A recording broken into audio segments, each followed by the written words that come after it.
स्वागत है आपका हमारे चैनल किस्से कहानियों में। आज हम सुनेंगे नैतिक कहानियाँ, दो मछलियों और एक मेंढक की कहानी। एक बार की बात है, एक तालाब में दो मछलियाँ और एक मेंढक साथ रहा करते थे। एक मछली का नाम शतबुद्धि और दूसरी का नाम सहस्त्रबुद्धि था। वहीं मेंढक का नाम एक बुद्धि था। मछलियों को अपनी बुद्धि पर बड़ा घमंड था, लेकिन मेंढक अपनी बुद्धि पर कभी घमंड नहीं करता था। फिर भी तीनों आपस में बहुत अच्छे दोस्त थे। तीनों इकट्ठे तालाब में एक साथ घूमा करते थे और हमेशा साथ रहते थे।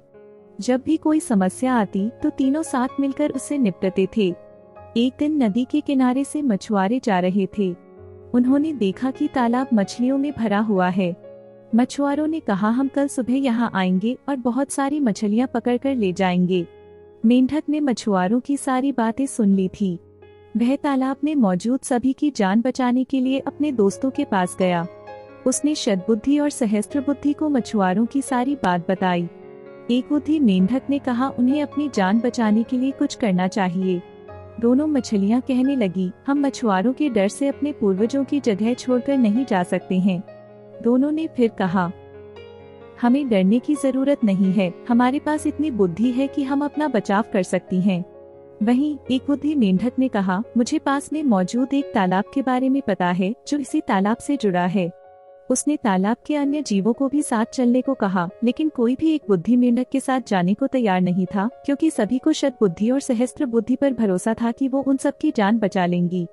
मेंढक ने कहा, तुम सब मेरे साथ चलो, मछुआरे सुबह तक आ जाएंगे।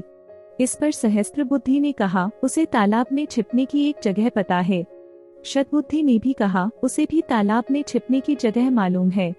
इस पर मेंढक ने कहा, मछुआरों के पास बड़ा जाल है, तुम उनसे नहीं बच सकते हो। लेकिन मछलियों को अपनी बुद्धि पर बहुत गुमान था।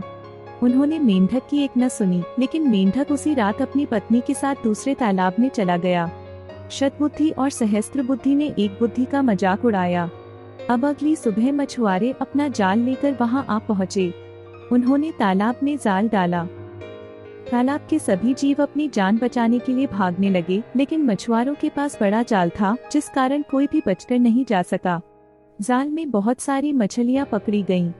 शतबुद्धि और सहस्त्रबुद्धि ने भी बहुत बचने की कोशिश की, लेकिन उन्हें भी मछुआरों ने पकड़ ही लिया। जब उन्हें तालाब से बाहर लाया गया, तब तक दोनों की मौत हो चुकी थी।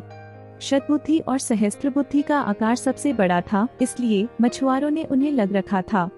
उन्होंने बाकी मछलियों को एक टोकरी में डाला, जबकि शतबुद्धि और सहस्त्रबुद्धि को कंधे पर उठाकर चल दिए।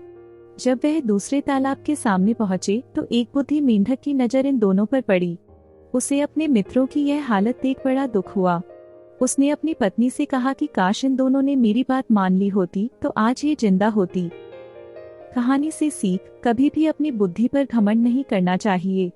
एक दिन यही घमंड जानलेवा साबित हो सकता है।